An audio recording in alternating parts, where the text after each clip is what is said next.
Chaque année, des milliers de personnes deviennent témoins de phénomènes mystérieux dans le ciel. Qu'est-ce que c'est? Un phénomène naturel inhabituel ou un indice secret sur l'existence d'autres civilisations? La soif de connaître la vérité nous pousse à tenter de comprendre comment classifier ces étranges observations. Cependant, la question des objets volants non identifiés reste ouverte et non résolue. Le légendaire héros des romans, Sherlock Holmes, a un jour dit « Écartez la version impossible, et celle qui reste, quelle qu'elle soit, aussi improbable qu'elle puisse paraître, sera la vérité ». Cette pensée souligne l'importance de l'approche scientifique face au phénomène des ovnis, qui suscite encore des débats. Les opinions sur la nature des ovnis sont partagées.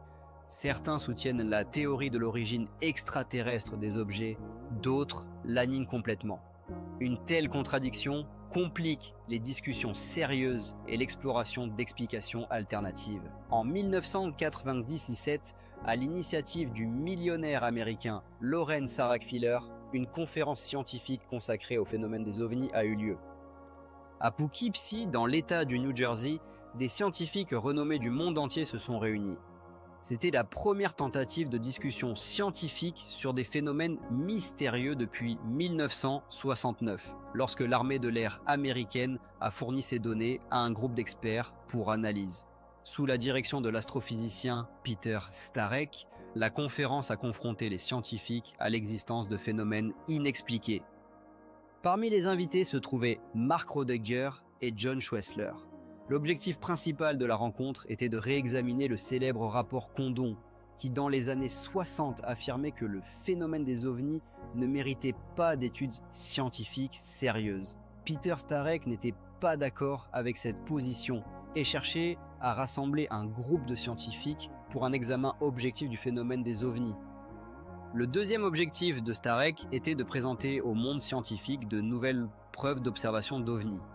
Il était intéressé par la réaction de ses collègues, car à l'époque, de nombreux scientifiques étaient sceptiques à l'égard des recherches dans ce domaine. La conférence a permis d'accéder à des preuves matérielles, collectées par des ufologues, mais l'analyse de ces données devait être effectuée par ceux qui n'avaient pas de lien direct avec l'étude des ovnis.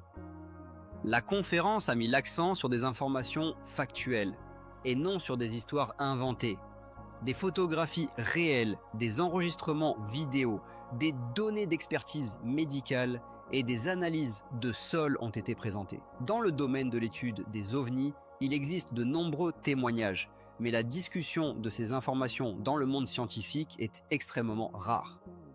Le docteur Starek considérait qu'il était nécessaire de mener une analyse objective des données du point de vue de scientifiques non liés à l'ufologie, afin de déterminer si ce phénomène mérite d'être étudié et dans quelle direction la recherche devrait être orientée. Starek a noté qu'il n'y avait rien de fantastique dans les rapports présentés lors de la conférence. Il était lui-même présent à la réunion et a présenté plusieurs témoignages qui, selon lui, constituaient des preuves claires et irréfutables de l'existence de phénomènes inexpliqués.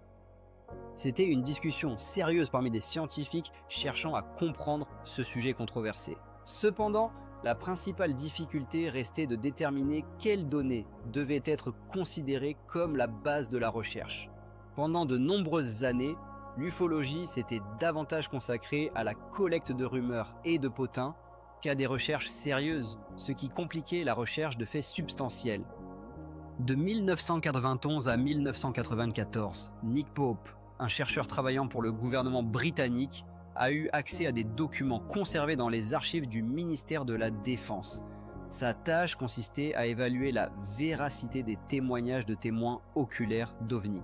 Selon lui, on peut affirmer avec certitude que 90 ou même 95% des témoignages étaient le résultat d'une identification erronée de phénomènes naturels ordinaires.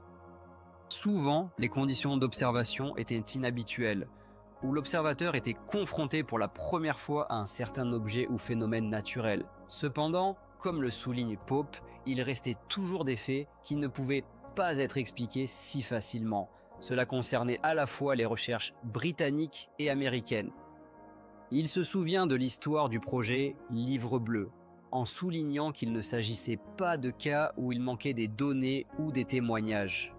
Je parle des rapports de pilotes militaires et civils qui ont vu de véritables objets aériens de forme définie, dit-il. Ces cas ont été enregistrés par des radars, et de plus, il existe des témoignages de poursuites prolongées d'objets inconnus par des avions militaires. Dans de tels cas, il existe des données photographiques et vidéos de bonne qualité qui sont soigneusement examinées et analysées. Pope exprime son point de vue. Personnellement, je ne peux pas nier la validité de la théorie de l'existence du phénomène OVNI. Il ajoute qu'en écartant toutes les versions possibles d'explication, il est tout à fait envisageable de supposer une intervention extraterrestre. Cependant, il reconnaît également, puis-je prouver mon point de vue? Non. Nous n'avons pas de base scientifique. Néanmoins, il possède des preuves matérielles irréfutables que des gens ont effectivement observé des ovnis. Dans les archives se trouvent des milliers de témoignages et d'enregistrements confirmant qu'ils ont été témoins de quelque chose d'inhabituel.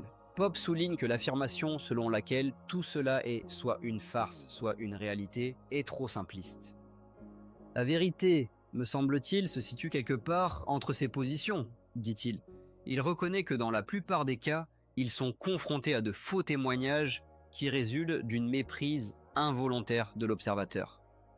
Parfois, il y a aussi une tromperie intentionnelle ou un désir conscient de berner les gens, ajoute-t-il. À son avis, si quelqu'un est confronté à des phénomènes qu'il ne peut expliquer, il se tourne généralement vers la police dans l'espoir d'obtenir au moins une réponse. Parmi les nombreux témoignages examinés, en réalité, aucun n'est une mystification. Il y a peut-être une farce pour 1000 rapports, mais pas plus, affirme Pope. Il note également qu'en science, de nouvelles découvertes se produisent chaque semaine.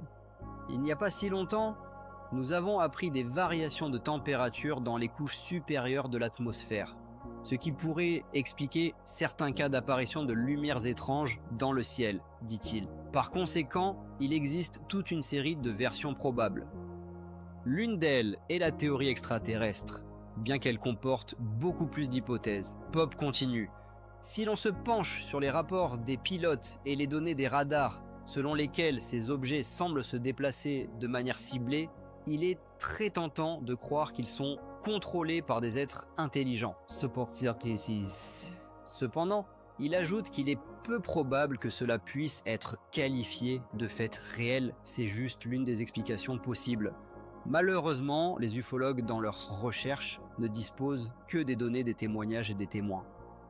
Dans quelle mesure peut-on croire ces rapports ? Se demande Pope.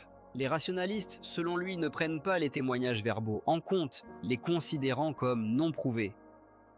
Peut-être ne devrait-il pas aborder les témoignages des témoins avec une part de scepticisme, remarque-t-il, soulignant que dans ces témoignages, on peut trouver beaucoup d'informations précieuses sur le phénomène des ovnis. Pope note également que les critiques soulignent un autre point faible de tous les témoignages. Les témoins ne savent généralement pas comment observer correctement les objets volants, même s'il s'agit de policiers ou de pilotes militaires. Les arguments contre la véracité des récits d'observation d'ovnis sont généralement avancés par des rationalistes. Il existe une différence significative entre l'opinion des scientifiques qui mènent des recherches et celle des rationalistes qui rejettent catégoriquement toute histoire d'ovnis. Ces derniers affirment qu'aucun astronome n'a jamais vu d'ovni. Si des objets apparaissaient dans notre espace aérien, les scientifiques, en particulier les astronomes, ne pourraient pas les manquer. Cependant, en réalité, les astronomes sont également confrontés au phénomène ovni, tout comme les témoins occasionnels. Ce fait intéressant a été révélé en 1977 par l'astrophysicien Peter Sturrock. Son étude a montré que 5% de tous les témoins d'ovnis sont en réalité des astronomes. Mais ils ne regardent généralement pas l'ensemble du ciel étoilé, car ils s'intéressent à une direction spécifique dans l'étude de la nature. Le champ de vision d'un télescope est assez limité. Si un astronome voyait un ovni, cela pourrait seulement être l'apparition d'objets en mouvement, semblables à un satellite ou à une météorite, ou, plus rarement, à un oiseau s'élevant à une telle hauteur. Un astronome n'a tout simplement pas le temps de reprendre en photo un objet volant. Pendant son travail, l'astronome ne prête pas attention aux météorites qui passent. Il peut voir des objets inhabituels dans le ciel, mais il ne les remarque pas lorsqu'il travaille avec le télescope. C'est là que réside le principal problème. En discutant du phénomène OVNI, certains affirment catégoriquement qu'il n'existe pas. Leur principal argument est que les scientifiques ne rencontrent pas ces objets lors de leurs observations de la nature. Cependant, les scientifiques ne font généralement pas d'observations directes. Ils étudient les phénomènes naturels dans des laboratoires spécialement équipés, ce qui ne correspond pas à l'image des scientifiques que nous imposent les revues de vulgarisation scientifique. La plupart des témoignages d'observation d'OVNI ont une explication tout à fait rationnelle et il ne faut pas les attribuer à une intervention extraterrestre. Du moins, tant que toutes les autres versions n'ont pas été explorées. Par exemple, les ballons météorologiques peuvent facilement être confondus avec des ovnis, bien que de tels cas soient assez rares. Même des observateurs expérimentés, tels que les pilotes militaires et civils, se perdent parfois face à une grande sphère argentée. Le pilote canadien Don Ledger, co-auteur d'un livre sur les phénomènes inhabituels, s'est sérieusement intéressé aux rapports de ses collègues. Il a souvent été confronté à des idées fausses répandues. Les pilotes ont pris pour des ovnis des ballons météorologiques, Vénus, des avions, des météorites, des aurores boréales et même des nuages aux formes inhabituelles. Les météosondes sont souvent prises pour des ovnis car elles sont assez grandes, certaines atteignant 200 mètres de diamètre et elles sont remplies d'hélium, équipées du matériel scientifique nécessaire. Imaginez-vous à la place d'un pilote travaillant pour le service postal canadien. Vous avez plein de préoccupations et vous ne pourrez tout simplement pas suivre quand et où les météosondes s'élèvent dans les airs. En général, elles sont lancées au nord, où l'atmosphère est plus stable. Elles montent à une altitude assez élevée, plusieurs dizaines de milliers de mètres. Vous avez probablement déjà vu des photos de météosondes. Elles ont une forme allongée et ressemblent un peu à des battes de baseball. Les sphères argentées scintillantes, situées dans les couches supérieures de l'atmosphère, ressemblent à des parachutes.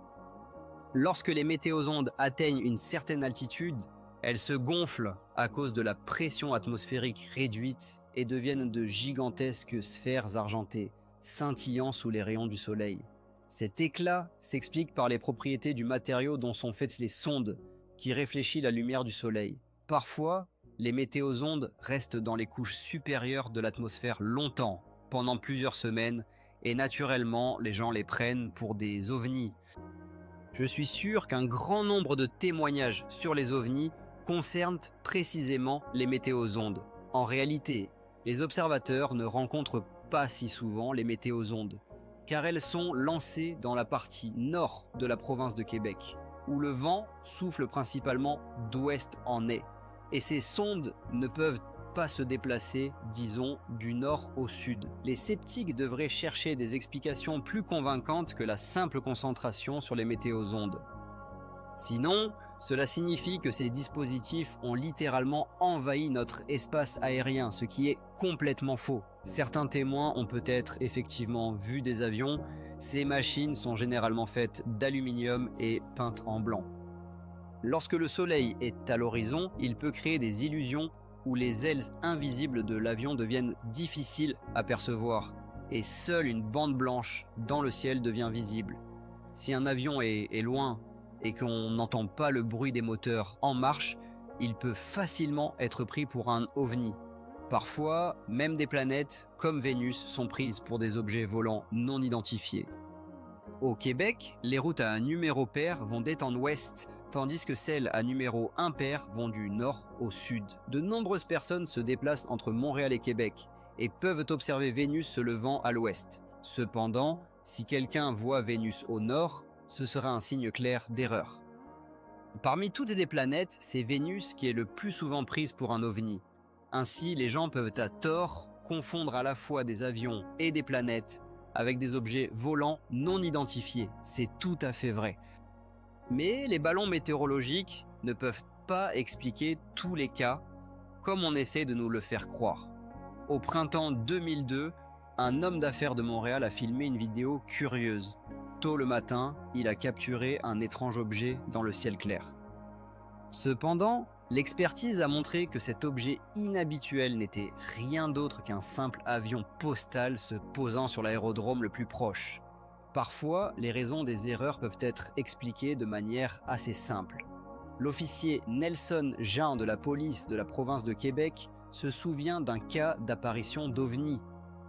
À l'époque, son service était responsable de régions telles que Mandel, Montréal, Laval, Laurentides et l'Anse-de-Dior. Il raconte « Je me souviens que cela s'est produit près de Saint-Jérôme. Nous avons reçu un appel nous informant que des lumières colorées étaient observées dans le ciel. Lorsque nous sommes arrivés sur les lieux, il s'est avéré que ce n'était rien d'autre qu'un spectacle de laser dans une discothèque locale.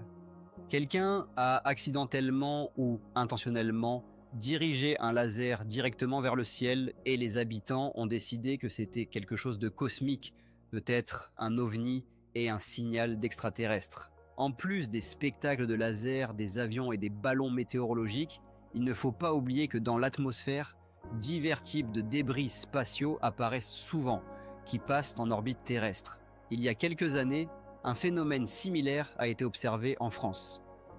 La police a reçu des milliers d'appels d'observateurs convaincus qu'ils voyaient un ovni. À l'époque, Jean-Jacques Villasco dirigeait le CEPRA, le service français d'études des phénomènes causés par l'intrusion d'objets externes dans l'atmosphère, qui fait partie du Centre national d'études spatiales. Récemment, de plus en plus de rapports d'observation d'OVNI peuvent être expliqués par la chute de débris d'objets en orbite. C'est exactement ce qui s'est passé le 5 novembre 1990, lorsqu'un fantastique feu d'artifice de débris d'une fusée russe a été observé. Les morceaux se sont répandus dans l'espace aérien au-dessus de toute l'Europe, en particulier au-dessus de la France. Les vidéos et les photographies peuvent devenir un outil indispensable pour un biologiste cherchant à percer le mystère du phénomène OVNI. Cependant, même ces preuves visuelles ne confirment pas l'origine extraterrestre des ovnis.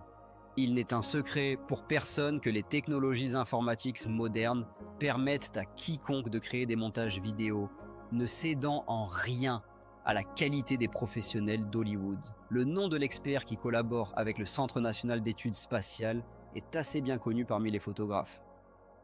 Il est arrivé à la conclusion que dans l'étude du phénomène des ovnis, il ne faut pas se fier aux documents photographiques, bien que ce soit précisément les images qui attirent principalement l'attention du public. On entend souvent des gens dire « Si nous avions une photographie plus claire, nous progresserions considérablement dans les recherches sur le phénomène des ovnis. » Cependant, en réalité, des photographies individuelles ne constituent pas une preuve irréfutable. Un des experts en photographie qui a obtenu une subvention pour étudier les trucages photographiques souligne qu'il était déjà évident à l'époque à quel point ceux qui s'adonnent à la falsification de photos peuvent être inventifs. Dans le monde moderne, où les technologies informatiques sont accessibles à tous, la situation ne fait que s'aggraver. Il affirme que, comme il y a 10 ans, il peut parier avec quiconque qu'aucune des soi-disant preuves photographiques ne résistera à une expertise spéciale. Il existe 2 types de photographies liées aux ovnis. Le premier type est constitué de clichés pris dans un état de panique lorsque le témoin observe un certain objet. Dans de tels cas, les photographies contiennent un minimum d'informations utiles. Le plus souvent, elles ne montrent qu'une minuscule tache lumineuse sur un fond sombre. Si la prise de vue a eu lieu pendant la journée, l'objet devient à peine visible, une simple petite tache dans le ciel. C'est ainsi que se présentent toutes les photos du célèbre OVNI observé dans la ville française de Voreppe il y a quelques années. Même avec les technologies les plus avancées, il est pratiquement impossible d'extraire des informations utiles de telles images. Le deuxième type de photographie est plus informatif, mais il s'agit d'une extrême, des photographies falsifiées. Bien qu'elles ne deviennent pas aussi souvent du domaine public qu'il n'y paraît, leurs auteurs parviennent à en tirer des revenus considérables. Lors de ces voyages, notamment dans les pays du Sud, l'expert a souvent vu en vente des livres contenant des photographies de falsification. Cependant, pour un professionnel, il est assez simple de reconnaître de telles images. Il existe également une autre catégorie de clichés, où le photographe se méprend de manière totalement sincère. Une personne voit quelque chose d'étrange et essaie de le capturer, mais il s'avère que c'est simplement un phénomène naturel qu'elle n'a jamais rencontré auparavant. Parfois, des circonstances imprévues se produisent directement pendant la prise de vue, ce qui peut être lié à des phénomènes optiques ou à des défauts de pellicule. Un des experts partage son expérience. Il a longtemps eu du mal à percer le secret d'une photographie, jusqu'à ce qu'il analyse la pellicule au microscope. Les gens commettent également souvent l'erreur répandue de prendre le reflet d'objets réellement existants pour un ovni. De nos jours, beaucoup utilisent des caméras vidéo portables et les matériaux de ces enregistrements peuvent devenir un excellent matériel pour l'analyse. Un expert explique comment déterminer ce qui a été capturé sur la photographie. Il conseille de dessiner des lignes croisées sur toute la photo et de tracer une ligne fine d'un coin à l'autre pour déterminer le centre de l'image. Si l'objet le plus lumineux sur la photo est un reflet, il doit passer par le centre et s'étendre à des distances égales dans des directions opposées. L'angle de réflexion est égal à l'angle de prise de vue. C'est une loi physique bien connue. Les gens filment souvent à travers une fenêtre ou une porte en verre. Beaucoup de caméras sont équipées d'un revêtement protecteur des lentilles qui peut provoquer des reflets au moment de la prise de vue. Par exemple, à partir de voitures passant à proximité.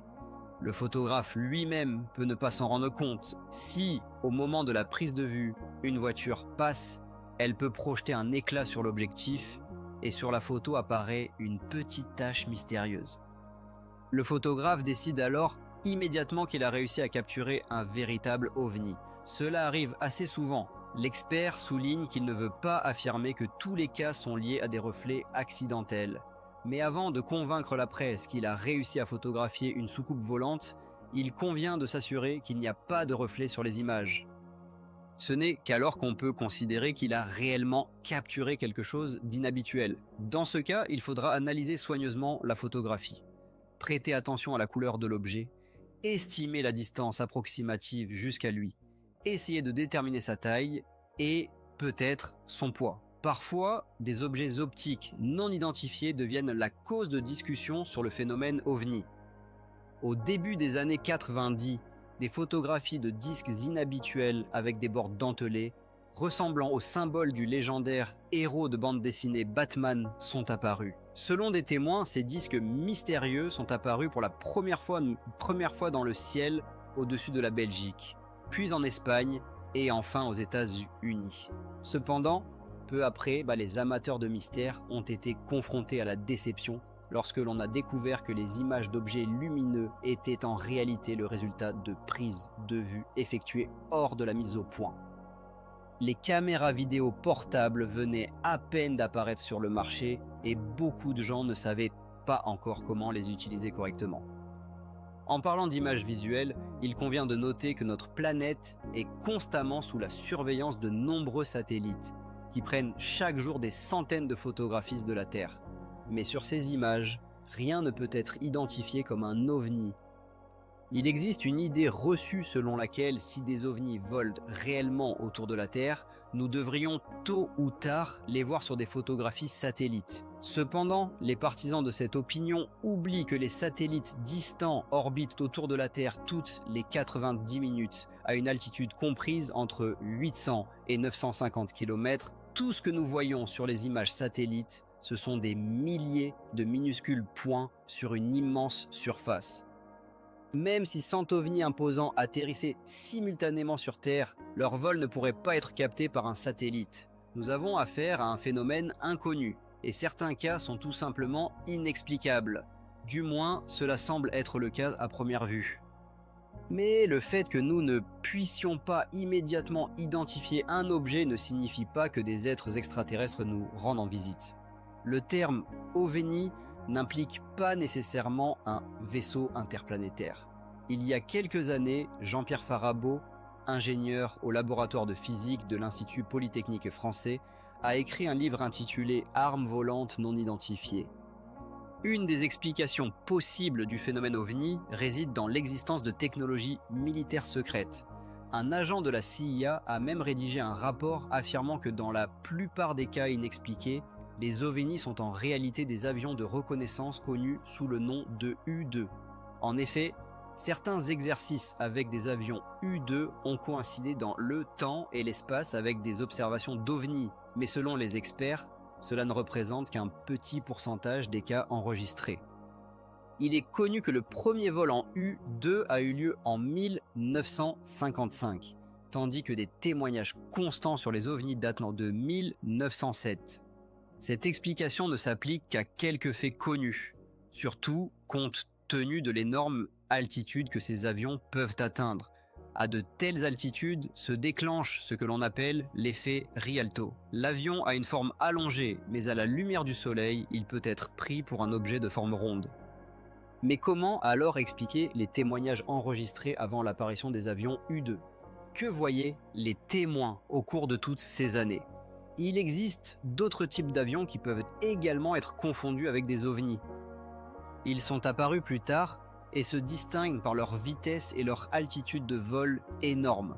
Ce sont les célèbres Blackbirds. Il existe deux modèles similaires dans leurs caractéristiques principales, l'A-12 utilisé par la CIA et le SR-71, qui est sous la responsabilité des forces aériennes.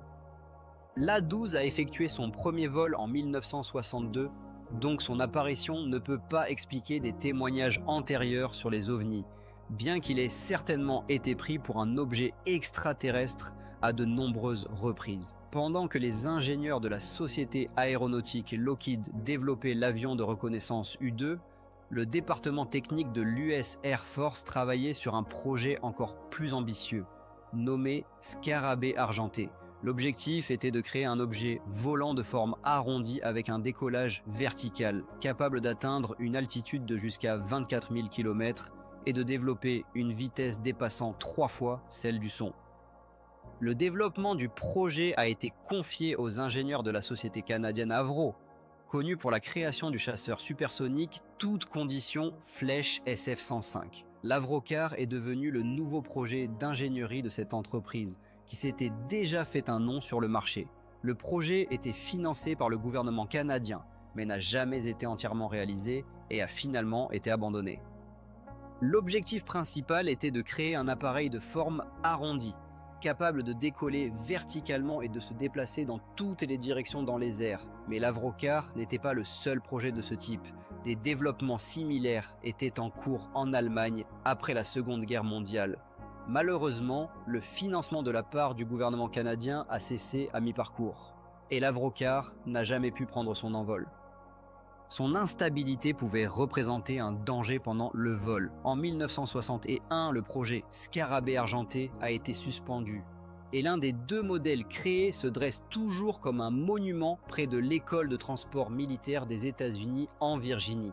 Certaines histoires d'ovnis pourraient être liées au vol d'essai de l'Avrocar ou à d'autres projets secrets d'avions avec une forme aérodynamique inhabituelle, tels que le YB-49 ou le V-173, surnommé le disque volant.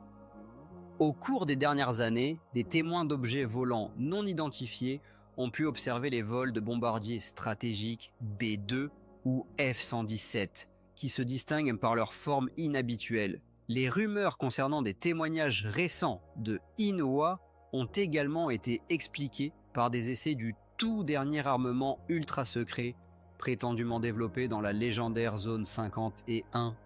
Cet armement est un aéronef triangulaire sous le nom de code Aurora. Les rumeurs sur l'existence de l'Aurora se sont répandues dans des publications de vulgarisation scientifique telles que Technologie de l'aviation et de l'aéronautique.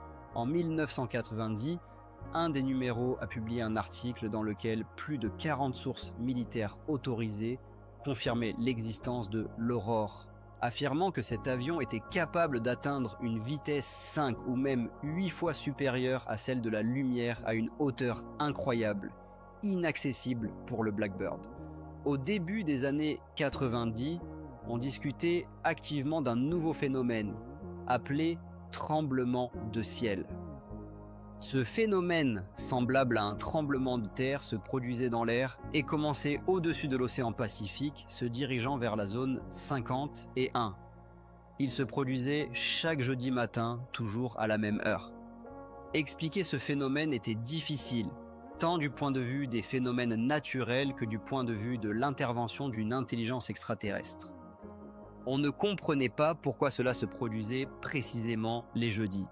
Quoi qu'il en soit, les tremblements de ciel étaient devenus un fait établi. Mais bientôt, les informations à leur sujet disparurent et le ministère de la Défense des États-Unis a officiellement démenti toutes les rumeurs liées à ce phénomène. Il semblait que les témoignages d'OVNI pouvaient être expliqués par l'observation d'appareils fabriqués par l'homme. Cependant, puisque ces développements relèvent de projets militaires secrets, les informations à leur sujet sont soigneusement dissimulées. Même cette théorie n'explique pas tous les rapports d'observation d'OVNI. Il existe d'autres phénomènes qui peuvent partiellement expliquer certains témoignages d'OVNI, mais on en sait peu. De nombreux phénomènes naturels demeurent encore un mystère, même pour les scientifiques. Par exemple, les soi-disant lumières fantomatiques des tremblements de terre, une lueur apparaissant lors de l'activité sismique, ont suscité l'intérêt de Franz Saint-Laurent. Il pensait que ce phénomène ne pouvait expliquer qu'un petit pourcentage des témoignages d'OVNI. Il est connu que les lumières sismiques peuvent être observées lors de tremblements de terre ou avant et après ceux-ci. Elles sont directement liées à l'activité tectonique. Les tremblements de terre sont précédés de mois, voire d'années, de tensions souterraines. À certains endroits, une poussée d'énergie s'accumule et au moment de l'éruption à la surface, apparaissent les lumières sismiques, connues sous le nom de lumière des tremblements de terre. L'intérêt pour les ovnis et les lumières sismiques chez les chercheurs a une longue histoire. Les chercheurs ont étudié de nombreux phénomènes naturels inhabituels, y compris des sphères lumineuses étranges et des mutations inexpliquées chez les animaux, et ont découvert que tous ces phénomènes étaient liés à un phénomène aussi ordinaire et explicable que le tremblement de terre. Ces événements se produisaient dans les mêmes régions où des phénomènes naturels étranges avaient été observés. Il s'est avéré que les lumières des tremblements de terre ont précédé pendant des siècles l'activité sismique dans divers endroits. En ce qui concerne le phénomène des ovnis, de nombreux témoins rapportent des objets lumineux de couleurs étranges qui se déplacent et se comportent de manière inhabituelle. Les variations de température atmosphérique créent des vagues de différentes longueurs, ce qui fait que les ovnis apparaissent toujours différemment. Tout cela peut être assez bien expliqué par un phénomène naturel. La pression à l'intérieur de la croûte terrestre avant un tremblement de terre conduit à la formation de sphères lumineuses. Il a été établi que les lumières sismiques apparaissent toujours la veille d'un tremblement de terre. La plupart des cas de leur apparition sont liés à l'augmentation de la pression à l'intérieur de la croûte terrestre. Les chercheurs en sont convaincus. Dans les zones avec une grande quantité d'eau, telles que les réservoirs d'eau naturels ou les réservoirs artificiels créés pour l'élimination des déchets, une activité tectonique est souvent observée. Cela entraîne une augmentation des cas d'apparition de lumières sismiques. Un très faible pourcentage des témoignages sur les lumières sismiques est accompagné de récits de contact avec des extraterrestres. Les chercheurs notant « Nous voyons ce que nous voyons ».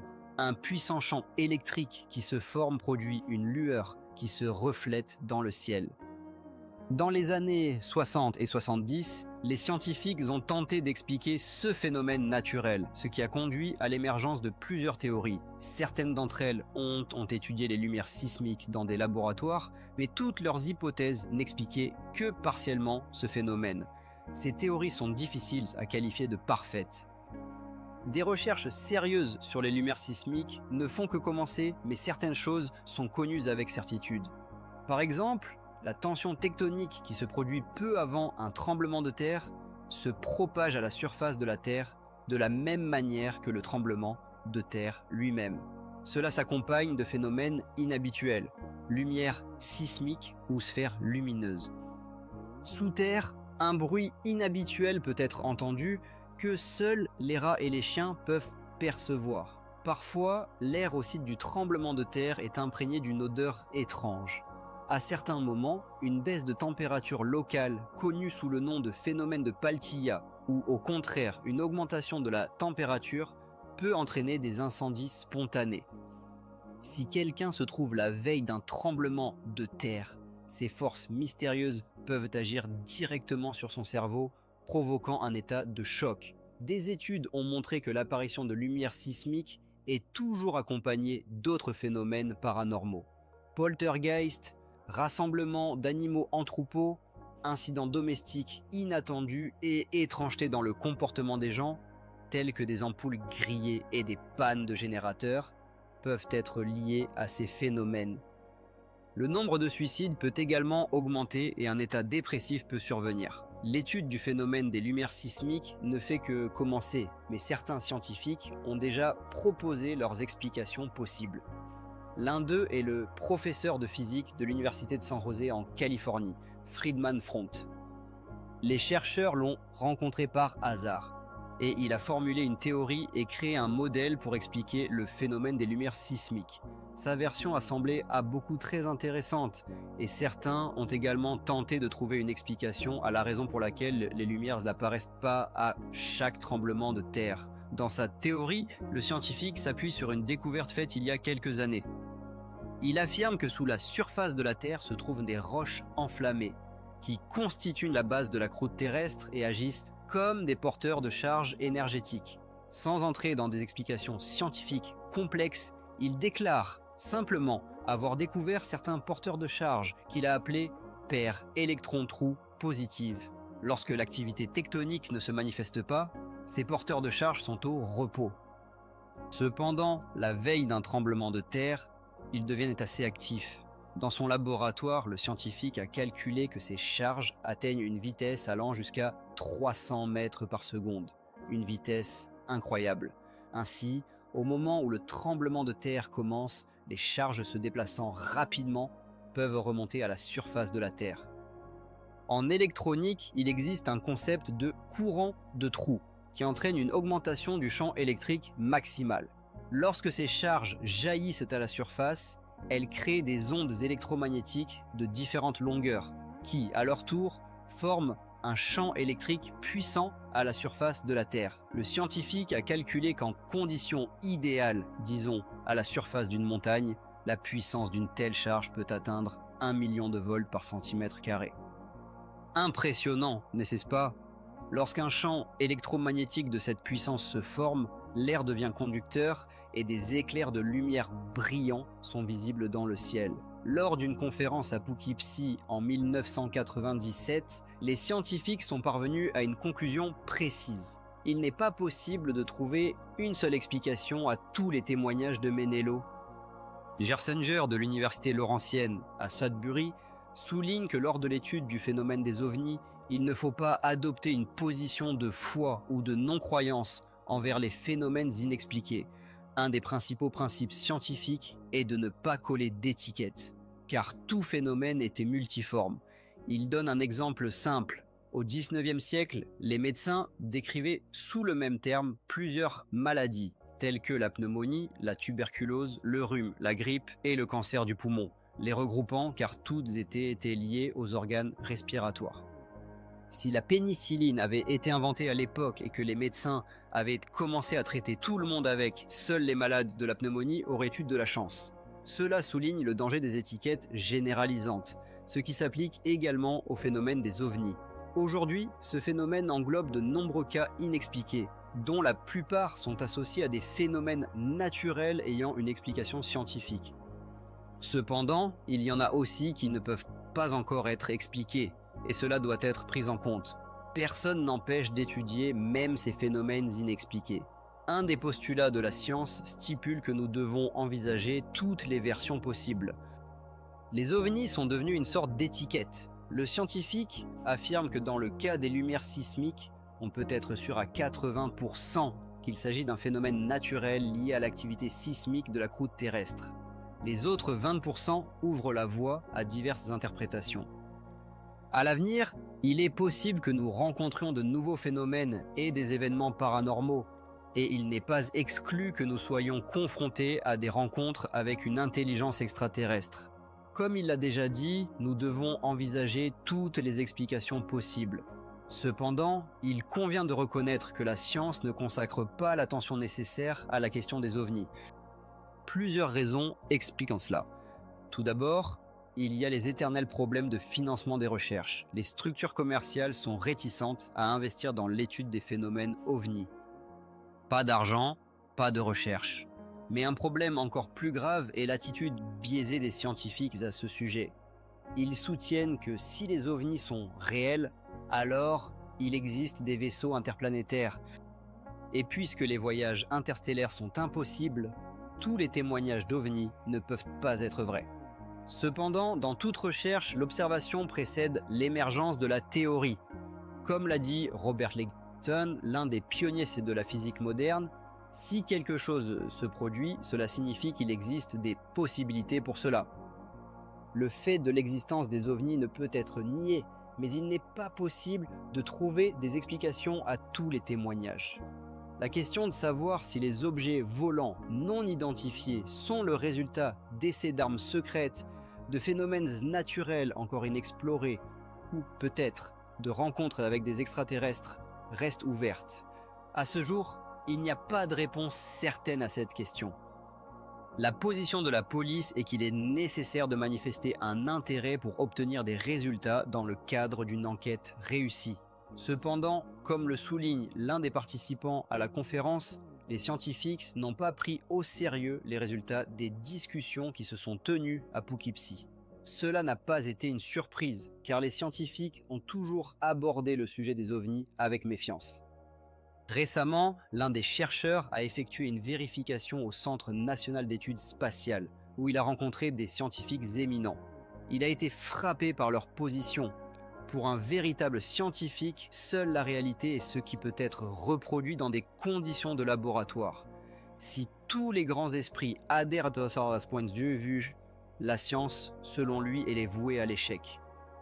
Le problème de l'étude du phénomène ovni réside dans le fait qu'ils ne peuvent être observés que rarement, ce qui s'applique également aux faits scientifiques. Si quelqu'un a réellement observé un ovni, le chercheur rêve de les rencontrer, car cela semble irréel. Les faits scientifiques sont des graphiques, des tableaux et des diagrammes qui sont publiés dans des revues scientifiques.